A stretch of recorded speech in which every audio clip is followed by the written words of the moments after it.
Okay, just recording some quick off the cuff thoughts on One Piece chapter 1140, the newest chapter, titled. What is it titled? Scopper Gyaban. So is his name Gyaban in the, like, official or unofficial, like, more, I guess, is it the more accurate translation? And then the American translation of Gaban is, like, wrong? I don't know. Anyway, I remember when we were first introduced to Ulti, I thought she was gonna be like favorite character, top tier wife, and I never formed like any sort of attachment whatsoever. I'm just like sitting next to the cover story. I'm scrolling through the chapter as we go. Um, yeah, I loved the whole fight between the mock fight between Gaban, Gyaban, however it's pronounced, and Luffy. There was one panel here that I was literally in tears laughing of Luffy's face, and maybe I'll make that like the image for this. I was crying laughing when I saw it. Like it's so I'm just looking at the time. It's so fucking funny. Oh my god.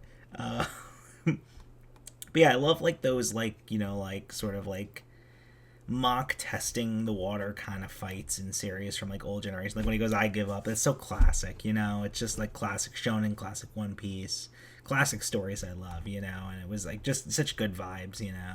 And of course, and so I wonder if he's not going to have like a significant part in this arc, because he said if Elbaf is still safe by the time you decide to leave, come find me. Um, oh, he was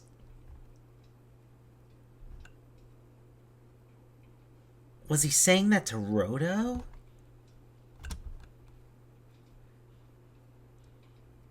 No, no, okay. They were saying it to the Straw Hats. Okay, I was like looking at like the sometimes like the direction of who's talking and stuff is confusing, but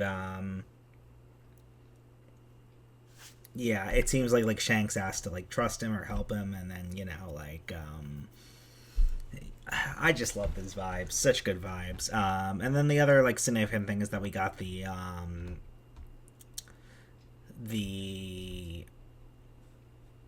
Holy Knights or God's Knights or whatever. They're coming on in, and so the designs of these two are fucking ridiculous. So one of them is like I guess supposed to be like Big Lebowski inspired, and the other one looks like a Sesame Street character. I hate both of these designs. I know they like try to give them a more formal design later. I hate both of them. They're both awful. I'm sorry.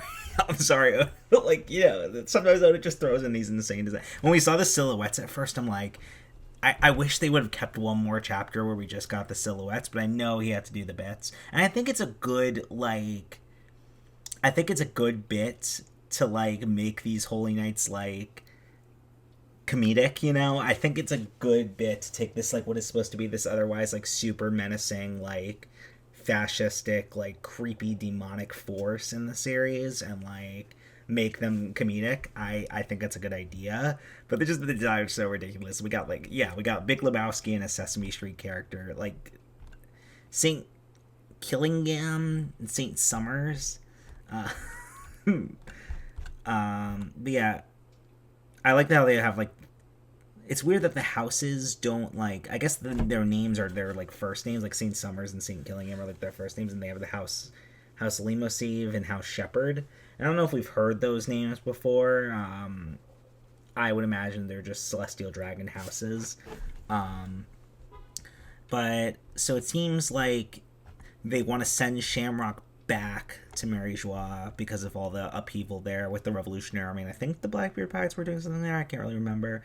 Um, but which is I really hope that doesn't come to fruition, which I think it isn't, because it seems like Shamrock wants to stay for fun. Because we need so much like Shamrock payoff, and now I feel like is the time, So I really hope he sticks around, but yeah, it seems like he wants to make a game out of it, like capturing the Elbaf children, bringing them out, like who can capture them most, and it's so reminiscent of his father. Um, is it Figure and Garling? Uh,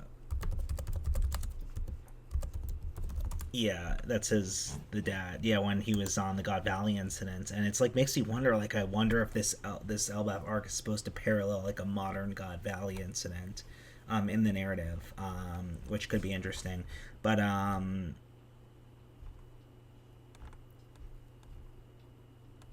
it seems like they can just because. So what were they saying?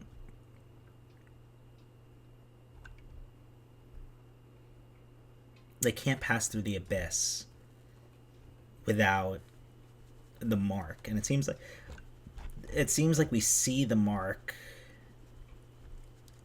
on his arm. So I wonder if these like marks, maybe they're given by Emu, or maybe like through proc. Like, I don't know if do these guys, do anyone but the Gorse know about Emu? Do the Holy Knights know about Emu, or like maybe by proxy they're like given by the elders. Maybe that's how they're given these marks, but it seems like how they're able to do this like dark summoning teleport, something connected. Team, I just think we don't have enough information yet. um but yeah, it's interesting that, so it seems like you could literally cannot travel through this, like this method, without, that mark. So that's like something concrete there. Something interesting that he said. This is Saint Summers, I believe. What did he say? Yeah.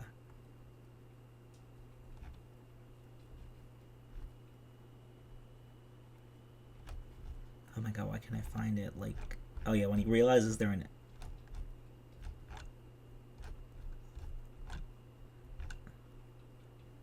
Why can I not find it now?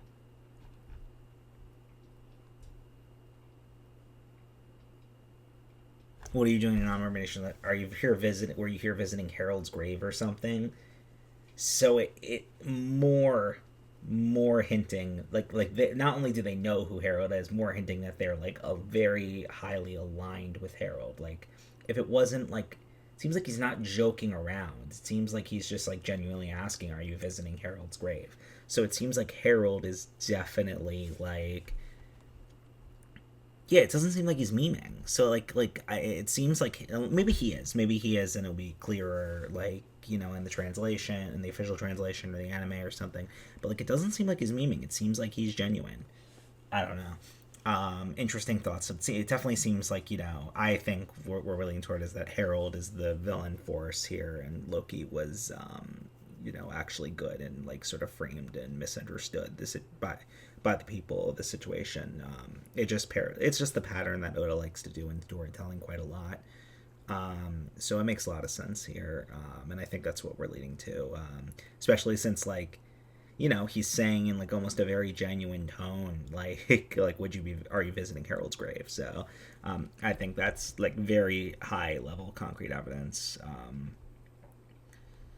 But yeah, I'm interested to see where that goes. It seems like is Gyaban like sort of this like neutral watcher? Is he not going to intervene on the stuff with the Holy Knights? Maybe he'll be like, kind of like how, Luffy and company were watching, the Wano foe peeps take out, Green Pole, and they weren't interfering. Like, I wonder if that's kind of going to be energy, like them taking out the Holy Knights, or if he sees the Holy Knights, he's like, oh shit, this is like another level situation here, So, yeah, I'm very, this arc is incredible so far. I hate these fucking new, God's Knights, and I hope Shamrock doesn't leave. It seems like he's going to stick around a bit longer because he wants to play. Yeah, maybe that'll, like, he'll eventually get roped into being around for the rest of the arc. But I love Gunko still.